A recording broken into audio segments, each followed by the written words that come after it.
Hello, everyone. A little class wrap up here before you do your final exam. So, first off, looking at the SMART Goal video assignment, nice work on those. So, not only did you do some self reflection, but I also provided some feedback. And this is the first time you've probably done anything like this, whether it's in this program or in other things that you've done. And so, it is challenging. It is challenging to know the right thing to say, when to talk, when to listen, etc., etc. And it will continue to improve over time. So you will continue to work on these skills in different classes and also in your clinical environments. Now, typically, when we're working as a physical therapist, it's natural to take on the expert role. And that is something that's kind of counter to the coaching role, where the coaching role is one where you are facilitating or walking side by side with that individual, where you're helping them to find their motivations for change. So if you take anything away from this component of the course, hopefully you take away that there are skills that you can potentially use to potentially lead to behavioral change, positive behavioral change in your physical therapy clients. Now, with that being said, some of you may have an interest in the future of pursuing certification as a health and wellness coach. And if you do, this is the organization you want to look up online.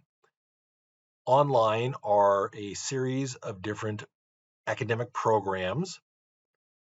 Usually it is a couple courses you would take. And then once you've completed that coursework, you do your quote unquote coaching, working with clients, and you keep track of 50 of those.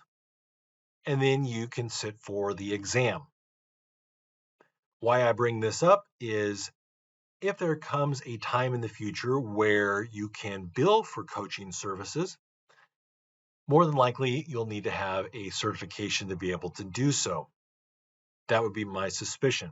Just like right now, coaches can get reimbursed through somebody's health savings account.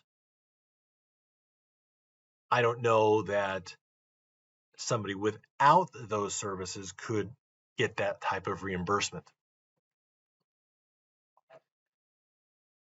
The American College of Lifestyle Medicine, as I mentioned at the beginning of the course, has approved this course to meet the partial academic pathway towards their certification. So shown there, you can see our name listed under the different physical therapy programs that have qualified for this.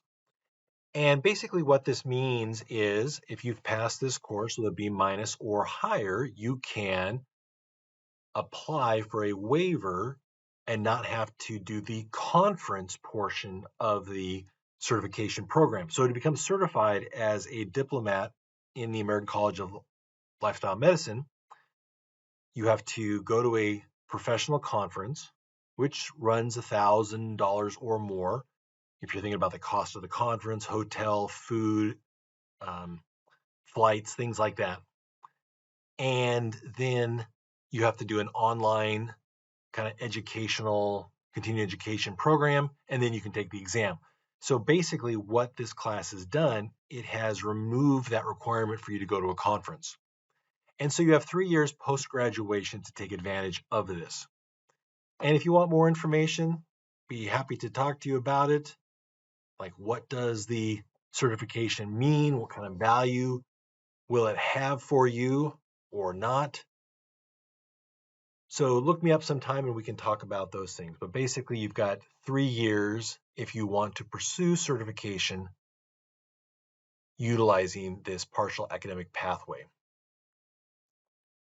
Another group I want to introduce you to, if you're not familiar with them already, is the National Strength and Conditioning Association. And the reason I bring this group up is that we're talking about exercise, we're talking about nutrition in a class like health and wellness. And that's what the NSCA is all about. So starting as a program to certify strength coaches, It has grown over time, and there are different certifications, whether they be personal training or certifications for working with individuals with chronic health conditions. It's a program that is focused on exercise and the best evidence-based strategies to bring about positive health, whether they be for athletes or for individuals who have chronic health conditions. A couple certifications that you might be interested in. The first one there is the CSCS, the Certified Strength and Conditioning Specialist. And that one is a popular one for physical therapists who work in outpatient orthopedics. You'll notice a lot of people that will have the CSCS behind their name. And it might be something of interest to you because it's like sharing a common language. You're CSCS, I'm CSCS. All right, we kind of work from the same kind of background, or we've got the same kind of ways of thinking. The other one there is the Certified Special Population Specialist. It's a newer one, not as many people possess it. I possess it. It is one that is focused more on exercise prescription for individuals with chronic health conditions. What I would recommend to you is if you are interested in the outpatient orthopedic physical therapy world, I would recommend exploring the CSCS. And I would recommend taking the test sooner than later. The reason I say that is when I took the exam, and it was about a year after I graduated from physical therapy school, and I feel like, based upon the way the questions were at that time, that I would have been prepared to take it after my first year in physical therapy school. And the reason I say that is you are doing an intense academic year of anatomy, biomechanics, kinesiology, physiology, exercise, and you're working at a really high level. And you're basically studying nonstop. So I would consider that, look into it. To study for things, the blue book is the one you would use for the CSCS. And that one, when you go through it, I wouldn't read the whole book, but I'd look at different sections. And if there's a section you feel really comfortable with, skip it and move on to the next section. And if there's a section you're not comfortable with, spend more time studying that. The gray book here, that is the book that you would look at if you were going for the Certified Special Populations Specialist certification. All right, now on to your exam.